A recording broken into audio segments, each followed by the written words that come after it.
The story you are about to hear represents a missing piece in the puzzle of modern history. Without this knowledge, many contemporary events are simply beyond understanding. You are about to hear a man tell you that the major tax-exempt foundations of this land, since at least 1945, have been operating to promote a hidden agenda. And that agenda has nothing to do with the surface appearance of charity, good works, or philanthropy. This man will tell you that the real objectives include the creation of a worldwide collectivist state, including the Soviet Union, which is to be ruled from behind the scenes by those same interests which now control the tax-exempt foundations. The man who tells this story is none other than Mr. Norman Dodd, who in 1954 was the staff director of the Congressional Special Committee to investigate tax-exempt foundations, sometimes referred to as the Reese Committee, in recognition of its chairman, Congressman Carroll Reese.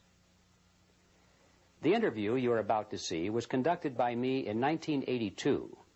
I had no immediate use for the material at that time, but I realized that Mr. Dodd's story was of extreme importance, and since he was advanced in age and not in good health, I simply wanted to capture his recollections on videotape while he was still with us. It was a wise decision because Mr. Dodd did pass away just a short time afterward. In recent months, there has been a resurgence of interest in the substance of Mr. Dodd's story, and we have decided to make it available to the general public. And so what now follows is the full, unedited interview, broken occasionally only for a tape change or to omit the sound of a passing airplane.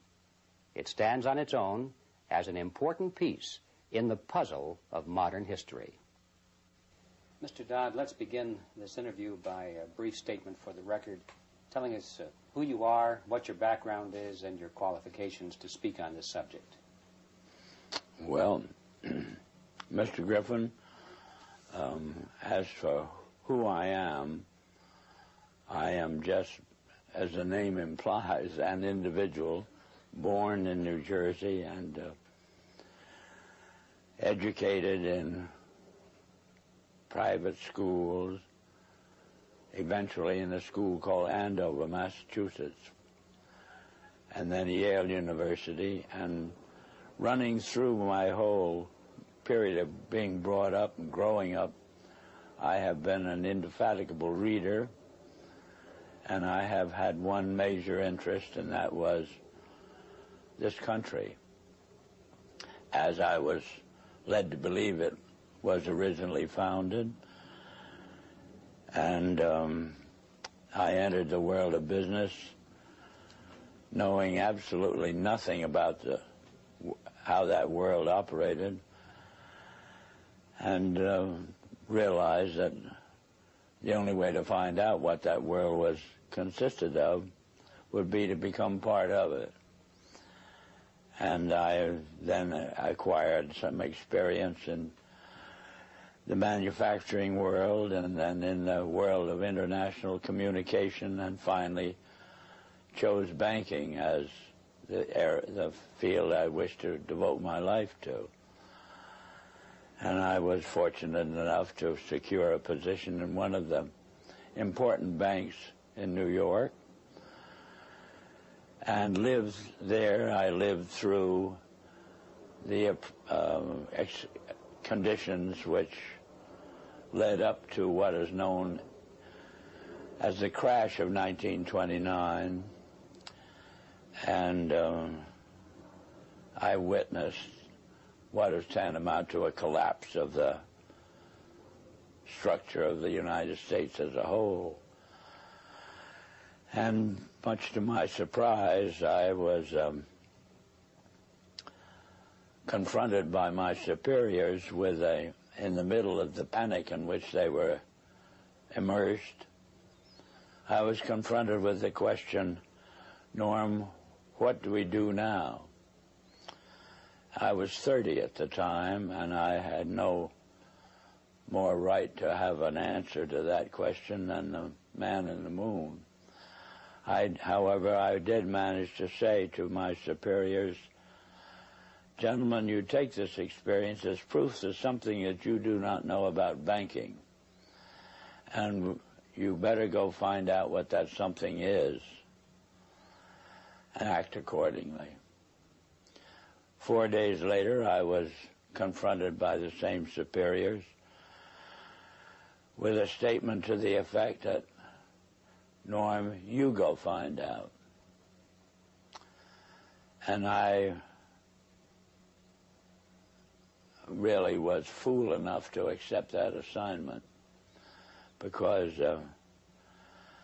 it meant that you were going out to search for something and nobody could tell you what you were looking for. But I felt so strongly on the subject that I consented to. I was relieved of all normal duties inside the bank. And 2.5 years later, I felt that it was possible to report back to those who had given me this assignment. And so I rendered such a report. And as a result of the report I rendered, I was told the following: Norm, what you're saying is we should return to sound banking. And I said, yes, in essence, that's exactly what I'm saying. Whereupon I got my first shock, which was a statement from them to this effect: we will never see sound banking in the United States again. And they cited chapter and verse to support that statement. And what they cited was as follows: since the end of World War I, we have been responsible for what they call the institutionalizing of conflicting interests. And they are so prevalent inside this country that they can never be resolved. This came to me as an extraordinary shock, because the men who made the statement were men who were deemed as the most prominent bankers in the country. The bank of which I was a part was spoken of as a Morgan bank. And coming from men of that caliber,